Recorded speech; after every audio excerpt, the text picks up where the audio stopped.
সন্ধ্যায় বাড়ি ফেরার পর থেকেই হনুর আর কোনো কাজেই মন বসাতে পারছে না। হন্যমনস্ক হয়ে চলাফেরা করছে, এক কাজ দুইবার করে করছে। এমনকি ডিনারের সময়ও হন্যমনস্ক হওয়ার কারণে হনু সবজি, মাংস, মাছ বাদ দিয়ে শুধু ডাল দিয়ে খেয়েছে। খেয়েছে বললে ভুল হবে, শুধু প্লেটের দিকে তাকিয়ে নাড়াচাড়া করেছে। অনুর বাবা মাও কিছুই জিজ্ঞেস করেনি, হয়তো সময় হলেই সে নিজেই বলবে। কিন্তু সে কিছু একটা নিয়ে চিন্তিত, তা বেশ ভালোই বুঝতে পারছে। কিন্তু মেয়েকে আর খাটায়নি তারা। শারফিনের কথাগুলো বারবার মনে হচ্ছে তার। তাকে কি একটা সুযোগ দেওয়া উচিত নাকি উচিত না? মন দোটানায় ভুগছে। 4 বছর দূরে থেকেও একদিনের জন্য মনের আড়াল করেনি সে। শারফিনকে অনু আগেও ভালোবাসত, এখনও ভালোবাসে, আর ভবিষ্যতেও ভালোবাসবে। শারফিনই তার প্রথম ও শেষ ভালোবাসা। কিন্তু তার করা অপমানের কথাগুলো এখনো অনুর কানে স্পষ্ট বাজে। চাইলেও সে কোনোদিন তা ভুলতে পারবে না, এখনো ভুলতে পারেনি। আর যতবারই শারফিনের কথা মনে পড়ে, সাথে সাথেই শারফিন আর ইরার নগ্ন শরীর চোখের সামনে ভেসে ওঠে। তখন আর নিজেকে ঠিক রাখতে পারল না সে। রাতে অনন্যকে ঘুম পাড়িয়ে নিজে আর ঘুমাতে পারেনি। সারা রাত নির্ঘুম কাটানোর পর সে সিদ্ধান্ত নিল তার বাবা মা আর সাদাত ভাইয়ের সাথে কথা বলে জানবে তার কি করা উচিত। তারা হয়তো ভালো পরামর্শ দিতে পারবেন। ভাবতে ভাবতে এই ফজরের আজান শোনা যায়। তারপর অনু শোয়া থেকে উঠে হুজু করে নামাজ পড়ে নেয়। তার মাথাটা বড্ড যন্ত্রণা করছে, একটা ঘুমের প্রয়োজন। ঘুম আসছে না দেখে একটা হালকা পাওয়ারের স্লিপিং পিল খেয়ে নেয়। আর 10 মিনিট পরেই ঘুমের দেশে চলে যায় অনু। রাতে দেরি করে ঘুমানোর সুবাদে সকালে উঠতে বেশ দেরি হলো। অনন্যা সকাল থেকে কয়েকবার ডেকে গেছে মাকে, কিন্তু অনু ঘুম থেকে ওঠেনি। ঘুমের ওষুধটা কাজে দিয়েছে। অনুর ঘুম ভাঙলো বেলা 11টায়। তারপর ফ্রেশ হয়ে গোসল করে একেবারে নিচে গেল অনন্যের খোঁজে। সে খেয়েছে কিনা জানার জন্য। সারা ঘর খুঁজে অনু অনন্যকে পেল না। তারপর তার মাকে রান্নাঘরে পাওয়া গেল। সে তাকে অনন্যের কথা জিজ্ঞেস করল। মা, অনন্য কই? বাসায় দেখতে পাচ্ছি না যে। অনন্য তো সাদাত আর সাদের সাথে বাইরে গেছে আইসক্রিম খাবে বলে বায়না ধরেছিল মেয়েটা। আহা, তুমি ওকে যেতে দিলে কেন? তুমি জানো না আইসক্রিম খেলে ওর গলায় সমস্যা হয়? আর সকালের নাস্তা খেয়েছে মেয়েটা। হ্যাঁ, তুই ঘুম থেকে উঠেছিলি না বলে আমি খাইয়ে দিয়েছি। আর এখন তো তুইও উঠে গিয়েছিস, আয় টেবিলে বস, খাবার খেয়ে নে। না মা, এখন খেতে ইচ্ছে করছে না, একেবারে দুপুরে খাবো। আর তোমাদের সবার সাথে আমার জরুরি কথা ছিল। সাদাত ভাই কখন আসবে? কি এমন জরুরি কথা বলবি রে অনু? কাল থেকে তোকে বেশ চিন্তিত দেখাচ্ছে, কিছু কি হয়েছে? কি জরুরি কথা তা তো কিছুক্ষণ পরে জানতে পারবে। আগে সাদাত ভাই আর বাবা আসুক, পরে না হয় বলবো। আমি উপরে যাচ্ছি, আরো কিছুক্ষণ ঘুমাবো। ঘুম পুরোপুরি হয়নি আমার। ঝড়ে নামা শেষে সবাই একসাথে খেতে বসলো। খাওয়া শেষ করে অনু সবার উদ্দেশ্যে বলল, আসলে বাবা মা, সাদাত ভাই, আপনাদের সাথে আমার কিছু কথা ছিল শাফিনকে নিয়ে। শাফিনের নাম শুনি সবাই কৌতূহলী দৃষ্টিতে হনুর দিকে তাকালো। আসলে কালকে পার্কে শামিন ওর সাথে আমার দেখা হয়। তারপর অনু তাদের সব বিস্তারিত ঘুরে বলল। সবকিছু শোনার পর অনুর বাবা জিজ্ঞেস করে, এখন তুই কি চাস? আবার ওই ছেলেটার সাথে সংসার করতে? না বাবা, আসলে তা না। আমি আসলে দোটানায় ভুগছি, আমার মাথা কাজ করছে না। আমার কি করা উচিত আমি বুঝতে পারছি না, তাই তোমাদের কাছ থেকে পরামর্শ নিতে চাইলাম। এখন তোমরা যা ভালো বুঝবে তাই মেনে নিব আমি। হ্যাঁ, এতক্ষণে সাদাত মুখ খুলে, দেখ অনু, যেহেতু তোদের মধ্যে ডিভোর্স হয়নি, তাই এখনও তোরা স্বামী স্ত্রী। তুই যদি সাফিনকে মাফ করে দিয়ে আবার তার কাছে ফিরে যেতে চাস, তাহলে আমাদের কোনো আপত্তি নেই। তুই ভাব, আরও সময় নে। তোর যেটা ভালো মনে হয় তুই তাই কর। তুই যথেষ্ট বুদ্ধিমতী মেয়ে, তোর যে কোনো ডিসিশনে আমরা সাপোর্ট পাবি। আর সাফিন হয়তো সত্যিই অনুতপ্ত। ওর সাথে আর প্রায় দেখা হতো, আর প্রত্যেকবারই তোর কথা জিজ্ঞেস করতো। আর ওই দিনের ব্যবহারের জন্য হাজারবার সরি বলছে। আমার মনে হয় সে অনুতপ্ত, বাকিটা তোর ওপর। সাদাতের কথাগুলো ওর সাথে অনুর বাবাও সায় দিল। তার মেয়ে যথেষ্ট অ্যাডাল্ট এবং বুদ্ধিমতী মেয়ে, যে ডিসিশন নেবে সেটাই তিনি গ্রহণ করবেন বলে জানান। বিকেলে বাড়ির কলিং বেল বেজে ওঠে। হনু নিচে ড্রয়িং রুমে ছিল, তাই দরজা খুলে দেখে বাইরে সাফিন দাঁড়িয়ে আছে, মুখের মধ্যে হাসি হাসি ভাব। হনু তার দিকে জিজ্ঞাসু দৃষ্টিতে তাকাতে সে বলল, আমি আসলে অনন্যার সাথে কিছু সময় কাটাতে চাই, প্লিজ মানা করো না। তুমি যে কোনো ডিসিশন নাও, আমি রাজি আছি, কিন্তু শর্ত একটাই, আমার মেয়েকে আমার থেকে দূরে রাখতে পারবে না। হনু আর কিছুই বলল না, দরজার সামনে থেকে সরে দাঁড়ালো। আর সাফিন প্রায় দৌড়ে গিয়ে অনন্যকে কোলে তুলে নিল। অনন্য সাফিনকে পেয়ে বেশ খুশি। অনুও চায় না অনন্য তার বাবার আদর ছাড়া বড় হোক, তাই সে সিদ্ধান্ত নেয় অনন্যকে সত্যি কথা বলার। এক সময় না এক সময় ঠিকই জানতে পারবে তার বাবাকে, তাহলে শুধু শুধু লুকোচুরি করে কি লাভ? অনন্য মা, তুমি সব সময় বাবাকে খুঁজতে না? মায়ের কথায় অনন্য মন খারাপ করে মাথা নাড়ায়। তারপর অনু সাফিনকে উদ্দেশ্য করে বলে, ইনি তোমার বাবা। হনুর কথাগুলো শুনে সাফিন অবাক হয়ে তার দিকে তাকায়। তাহলে কি অনু তাকে মেনে নিয়েছে? আর অন্যদিকে অনন্য সাফিনকে জিজ্ঞেস করে, তুমি আমার বাবা হও? অনন্যর কথা শুনে সাফিনের চোখে পানি এসে পড়ে। সে মাথা নাড়ে। তাহলে এতদিন কোথায় ছিলে আমাদের ছেড়ে? Do you know how much my find you? আমার সব ফ্রেন্ডের বাবা আছে, শুধু আমার বাবাই ছিল না। But now I also have a father. ইয়ে ইয়ে, কি মজা! আমার বাবা আছে, আমার বাবা আছে। হনু দাঁড়িয়ে দাঁড়িয়ে মেয়ে আর বাবার হাসি মুখ দেখছিল। সাথে অনুর মাও যখনই সে সাফিনকে কিছু বলতে যাবে, হনু তাকে থামিয়ে দেয়, নিষেধ করে কিছু বলার জন্য। অনন্যর সাথে সাফিনকে কেন, কি মিশতে দিলি তুই? ও তোর সাথে কি কি করেছে সব ভুলে গেলি? এমনকি বাচ্চাটা কেউ অস্বীকার করেছে, আর এখন বাচ্চার জন্য ভালোবাসা উতলে উঠছে। না মা, কিছু ভুলিনি, সবই মনে আছে।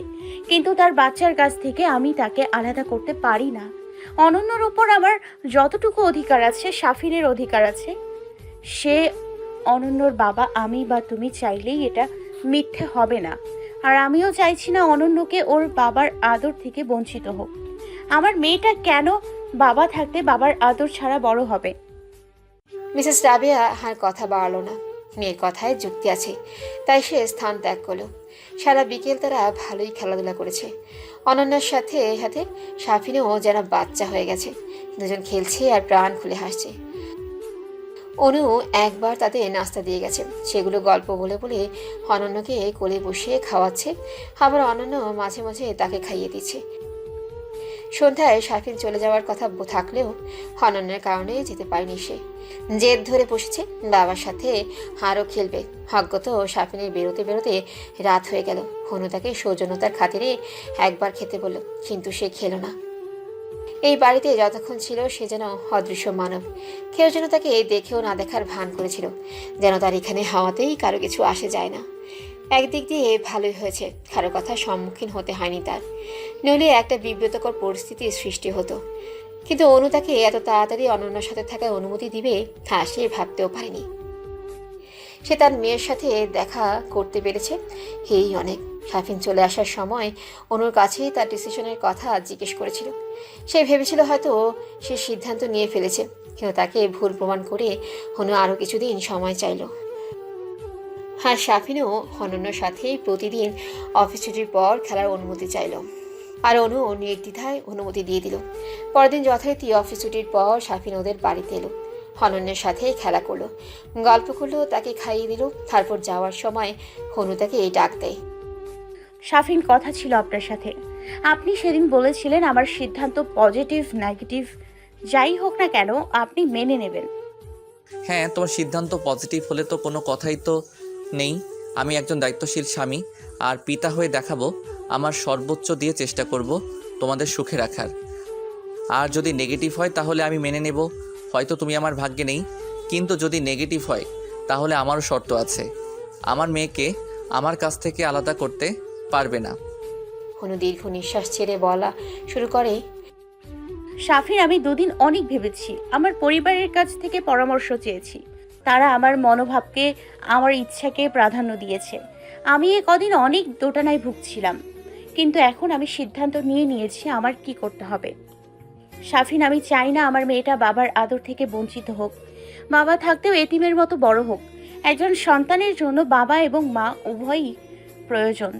তাই আমি চাই তুমি অনন্য বেস্ট বাবা হয়ে দেখাও, কিন্তু তোমার সাথে থাকা সম্ভব না।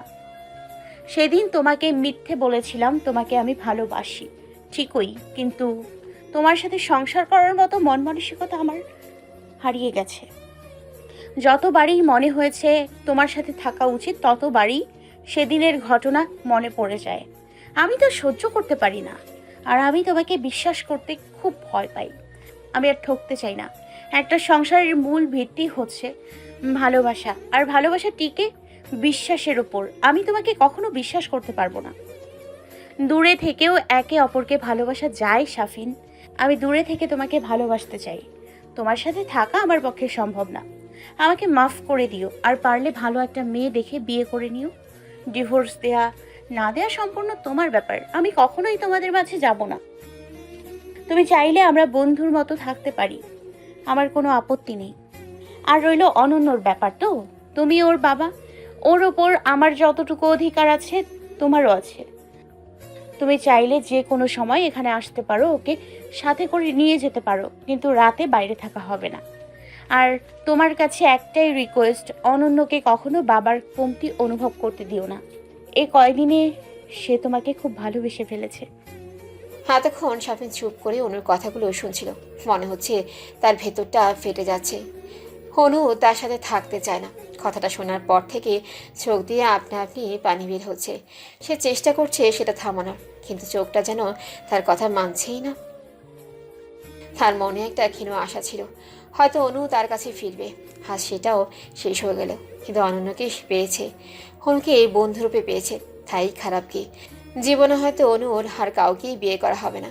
সে তার মেয়ের মুখ দেখেই কাটিয়ে দিবে সারা জীবন। আর অনু তো আছেই। সেদিন সাফিন প্রত্যুত্তরে অনুকে আর কিছুই বলতে পারেনি। তার গলায় কথা কান্নার কারণে আটকে গিয়েছিল। অনুরও মনে হচ্ছিল তার কলিজাটা কেউ কেটে ফেলেছে, কিন্তু তার কিছু করার ছিল না। সেও নিরুপায়। সেদিনের পর সাফিন আর অনন্যকে ফিরে যাওয়ার জন্য অনুরোধ করেনি। অনুর সিদ্ধান্তকে মেনে নিয়েছে, কিন্তু বিয়ে আর করা হয়নি। প্রতিদিন সন্ধ্যায় অনন্যার সাথে সময় কাটানো, অনুর আর সাদাতের সাথে আড্ডা দেওয়া, আর ছুটির দিন তিনজন ঘুরতে যাওয়া তাদের রুটিন হয়ে গেল। বেশ ভালোই চলছিল দিনগুলো। দেখতে দেখতে আরও 5 বছর কেটে যায়। এরই মধ্যে সাফিনের সাদাতের মধ্যেও বন্ধুত্ব হয়ে গেল। বেশ ছিল তারা, কিন্তু হঠাৎ এক দুর্ঘটনায় আবার সব শেষ করে দিল। সাফিনের মা আর অনুর জোড়াজুড়িতে সাফিন বিয়ে করতে রাজি হলো। খুবই সাধারণ একটা মেয়েকে অনু নিজেই পছন্দ করছে, তাই সাফিনও আর আপত্তি করেনি। সাফিনের বিয়ের সব আয়োজন করা শেষ, পরশু বিয়ে। তাই বিয়ের আগের দিন সাফিন অনুর কাছে আবদার করে বসে শেষ একটা দিন সে অনুর সাথে কাটাতে চায়। অনু আর কথা বাড়ায়নি। হয়তো এটাই তার সাফিনের সাথে শেষ ঘোরা হবে। তারপর হয়তো তার স্ত্রীকে নিয়ে ব্যস্ত হয়ে যাবে, তাদের কথা মনেও পড়বে না। তাই সেও সুযোগটাকে মিস করলো না। সেদিন অনু সাফিনের দেওয়া লাল পেরে সাদা শাড়ি পরেছে, হাতে লাল চুড়ি, চুল খোপা করা, তাতে কয়েকটা জবা ফুল। খোঁজ থেকে যেন সাফিন এগুলো নিয়ে এসেছে। হালকা সাজ। আর সাফিন পরেছিল সাদা পাঞ্জাবি পায়জামা, আর অনন্যের জন্য লাল ফ্রক, ঠিক সাফিনের স্বপ্নের মতো। তিনজন বেশ ঘোরাঘুরি খাওয়া দাওয়া করেছে। সারা রাস্তায় একেবার জন্য সাফিন অনুর হাত ছাড়েনি। এমনভাবে ধরেছে যেন ছাড়লেই দূরে চলে যাবে। অনুও বিরোধিতা করেনি। এরই মধ্যে সাফিন আরেকটা আবদার করে অনুর কাছে। হয়তো আর এভাবে বলা হবে না, একটা শেষ রিকোয়েস্ট করবো, রাখবে? একবার জড়িয়ে ধরতে দেবে অনু, শেষবারের মতো? সাফিনের কথাগুলো যেন খুব অদ্ভুত লাগছিল অনুর কাছে। আর এই কথাটা বলার সময় সাফিনের গলা ধরে আসছিল। তারও খুব জড়িয়ে ধরতে ইচ্ছে করছিল। নিজের চোখে ভালোবাসার মানুষটির বিয়ে দেখা খুব কষ্টের। তারপরেও সে তার কষ্ট কাউকে বুঝতে না দিয়ে হাসি মুখে সাফিনের বিয়ে সব কাজ করে যাচ্ছে।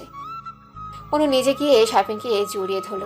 হঠাৎ পেছনে তাকিয়ে দেখল অনন্য রাস্তার মাঝে দৌড় দিয়েছে তার বেলুন আনার জন্য। সামনে একটা গাড়ি দ্রুত গতিতে এগিয়ে আসছে তার দিকে। সে অনুকে কোনো রকম ধাক্কা দিয়ে অনন্যর কাছে যায়। তখন অনেক দেরি হয়ে যায়। অনন্যকে বাঁচাতে পারলেও সাফিন নিজে গাড়ির নিচে পড়ে যায়। আর অনু চিৎকার দিয়ে ওঠে, সাফিন! অনুর পুরো শাড়িতে রক্তের ছিটা পড়ে যায়। সে দৌড়ে সাফিনের কাছে যায়। গিয়ে দেখে সাদা পাঞ্জাবি রক্তে ভরে গেছে। হনুকে ইশারায় সামনে যেতে বলে সাফিন। হনু তাড়াতাড়ি করে তার মাথাটা কোলে নিয়ে বসে। কিচ্ছু হবে না তোমার, কিচ্ছু হতে দেবো না আমি। কাল না তোমার বিয়ে, এখন এসবের মানে কি? ওঠো ওঠো, যেতে হবে। আরে আশ্চর্য, তাই আপনি এখানে দাঁড়িয়ে আছেন কেন? তাড়াতাড়ি হসপিটালে নিয়ে যাওয়ার ব্যবস্থা করুন। কোনো এমন অস্থিরতা দেখে কষ্টের মধ্যেও সাফিন মুচকি হাসে। তারপর অনুর হাত ধরে বলে, আমার কাছে সময় নেই অনু, হসপিটাল নিয়ে গিয়েও কোনো লাভ হবে না। দেখেছো, আল্লাহ কখনই চাইনি আমরা যেন আলাদা হই। তাই তো তোমার কাছ থেকে আলাদা হওয়ার আগে আল্লাহ আমাকে নিয়ে নিচ্ছে। খুব ভালোবাসি তোমায়, খুব ভালোবাসি। তারপর খুব কষ্টে বলল, অনন্যাকে দেখে রেখো, নিজের জীবনে এগিয়ে যাও। আর তোমার সাথে অনেক খারাপ ব্যবহার করেছি, তার জন্য ক্ষমা করে দিও। ভালোবাসার টান থাকলে ওই পারে দেখা হবে। বিদায়। তারপর হঠাৎ করে ওকে টান দিয়ে বুকের মধ্যে নিয়ে নিল। তারপর তাকে জড়িয়ে ধরা অবস্থায় হাসতে হাসতে শেষ নিঃশ্বাস ত্যাগ করলো সাফিন। হনু চিৎকার করছে, চিৎকার দিয়ে ডাকছে সাফিনকে, কিন্তু তার কোনো সারা শব্দই পাওয়া যাচ্ছে না। হাসতে হাসতে সেও নিস্তেজ হয়ে গেল, জ্ঞান হারালো অনু। আশেপাশে লোকজন হনুর ফোন নিয়ে প্রথমে সাদাতের নাম্বার দেখতে পেল, তারপর তাকে এই ফোন দিল। এরই মধ্যে অ্যাম্বুলেন্স এসে তাদের হাসপাতালে নিয়ে যায়। সাদাত তো সেখানে পৌঁছে যায়। হসপিটালে ডাক্তাররা সাফিনকে মৃত ঘোষণা করে। অনন্য তার মায়ের বেডের সামনে কান্না করছে আর বারবার বাবাকে রেখে যাচ্ছে। 15 বছর পর আর সাদ আর অনন্যের বিয়ে। সাদ তার কথা রেখেছে, সে তার পরীকেই নিজের করে নিয়েছে। এখন পরী শুধু তার। দূরে আকাশে দিকে তাকিয়ে আছে হনু, আর একা একাই কি যেন বিড়বিড় করছে। দেখেছো সাফিন, আমি তোমার কথা রেখেছি। জীবনে অনেক এগিয়ে এসেছি। আজ আমার নিজের একটা প্রতিষ্ঠান আছে, যেখানে অনেক অসহায় মেয়েদের কাজ শিখিয়ে স্বাবলম্বী করে তুলি, তাদের উৎসাহ করি। জানো, আমাদের মেয়ে খুব বড় হয়ে গেছে। আজ তার বিয়ে। জানো কার সাথে? মনে আছে, সাদ তোমাকে বারবার বলতো পরীকে সেই বিয়ে করবে, আর তুমি তাকে ধমক দিতে। সে কথা রেখেছে। এই মাত্র আমাদের মেয়েকে বিদায় করে দিলাম। আমার আর কোনো চিন্তা নেই, কিন্তু সব কিছু থেকেও কি যেন একটা নেই। বুকের মধ্যে চিনচিন ব্যথা করে। আমি তার কারণটা খুঁজছি। তুমি অপেক্ষা করো, খুব জলদি তোমার কাছে ফিরে আসব। একা একা আর ভালো লাগে না। এখন আমার সব দায়িত্ব শেষ। এখন শুধু তোমার অপেক্ষায় আছি। একদিন সময় করে নিয়ে যেও তোমার কাছে। হারিয়ে খুঁজছি তোমায় সাফিন, হারিয়ে খুঁজছি।